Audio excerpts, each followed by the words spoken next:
These cells were painstakingly made in Photoshop, like a collage, by cutting up an actual cytology image.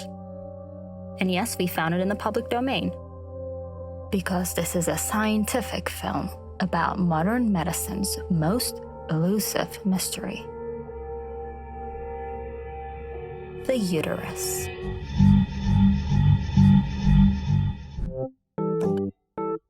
This is Andy. Andy's having a hard time because of an enigmatic condition where the tissue that's supposed to stay inside the uterus travels mysteriously and grows outside on other organs, like ovaries, intestines, and sometimes even as far as the lungs, diaphragm, and brain, creating painful lesions and cysts. No one can really agree on why or how it happens. Some say it is a retrograde migration of cells. Others think it's a riddle wrapped in a mystery inside an enigma. Early literature gave us a solid foundation with useful counsel on how to avoid this crisis. And don't worry, people who have it are usually babes. Some believe it doesn't technically exist at all. Thankfully, it skips an entire group of people. Good boy. Yeah. It's really not that bad. It used to be, but my doctor told me it wasn't, so I believed him. Now I know. Those night sweats, migraines, suddenly bleeding vagina, it was just in my head. Oh, motherfucker.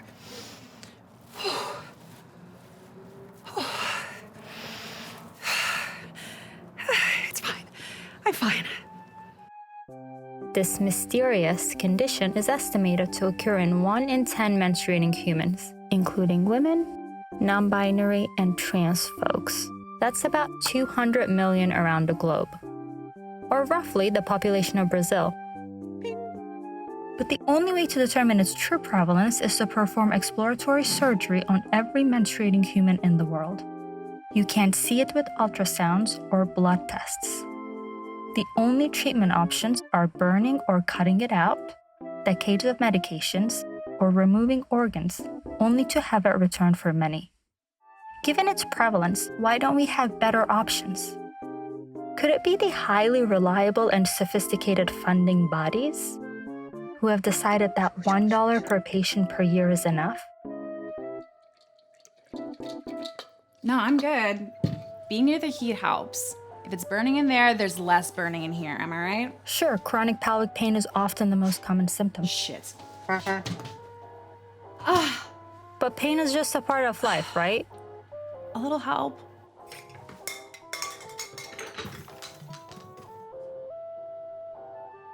Some of this mystery is due to the symptom variability between patients, like fatigue, digestive problems, and types of pain, which seem to not always get documented by healthcare providers. Could this be contributing to the average 7-year delay for a diagnosis? Which raises the question, have these patients been lying about their symptoms all along? I just missed cheese so much. Like so much. But it's okay. I'm seeing a 3rd GI specialist on Tuesday. Patients experience painful sex, but research shows doctors don't always report it. Could they simply be protecting patient privacy, though? Sex really relaxes me. Turn that pelvic pain into pelvic pleasure. 2 birds, 1... It costs approximately 572 hours of productivity per patient per year, causing substantial burden not just to the individual, but also to societies. But that's okay. It's not like the money could be better spent elsewhere. So what is the key to solving this riddle of an enigma? Broadening the scope to change the system? This might lead to a blasphemous idea: improved quality of life for millions of people affected by this endomic. But how do we do that? Dr. Warner Slack, who was a pioneer of the idea of patient power, argued, patients are the most underutilized resource in healthcare, suggesting we go directly to the source, the patient. To better address diverse patient needs. Since, people are more than just numbers. These extraordinary humans are everywhere. I have had my ovary removed, I've had my tubes removed, I've had my appendix removed. In that 13 years, I had 12 D&Cs and 1 major operation. Lost my ability to walk. 2 pints of blood in half an hour. And I'm still in excruciating pain. They're called endo warriors. I got it so bad that I would leak through my pants and the boys would make fun of me. And I was bullied so much that I had to change schools. I was taken to the principal's room and they basically asked me, are you pregnant? We've called your mother, we've told her. It ruined my youth. You really don't look at yourself as a person. I felt kind of suicidal at times, but you just have to get on with it. I even got told maybe it was just my imagination. Pain is weird that you get used to it and you just go on with life, because what else are you supposed to do? I had a hysterectomy at 35 and I wanted to have children. 13 years between the pain starting and getting diagnosed. I was used as a guinea pig as a trial. She switched on a dime and looked at me like I was a drug addict. My doctor's at the point where he doesn't know what to do with me. We do have a long way to go, and I'm grateful that we have the solutions that we have, but they don't help nearly everybody with what's going on with them. How do you be with somebody as part of that journey and figure out where a patient is coming from? Listening is a big part of it. Over the span of several reproductive decades, members of the species master the Herculean skill of acting as though everything is just fine. Are we completely defenseless against this parasitic threat? How do we stop this bloody crisis?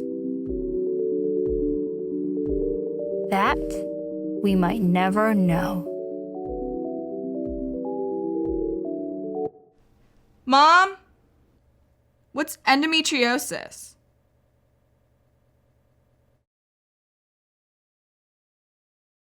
If you're still here, thank you for lasting this long. Listening to women problems can be so drab. I'm a research scientist and co-director of this film. All of the stats used today were compiled by me. You even got to see my code, and there's a bibliography coming up. Also, that's an endometriosis excision surgery video from Russia. In addition, here is a non-comprehensive list of topics relating to endometriosis that we could not cover because we didn't have the money to fund something longer. Because in case you didn't notice, there is a problem in the system of how endometriosis and other pelvic pain issues are identified and treated. Endometriosis of the skin, endometriosis of the sciatic nerve, adenomyosis, lack of insurance coverage for endometriosis medical procedures in the US, wait times for specialists or surgeries in countries with universal healthcare, health inequities and racial ethnic disparities in access to medical care for endometriosis, the frequency of fertility issues in patients, relationships lost to the effects of endometriosis, jobs lost to the effects of endometriosis, sanity lost to the effects of endometriosis, fatigue, endobelly, famous people with endometriosis, pain specifically during menstruation.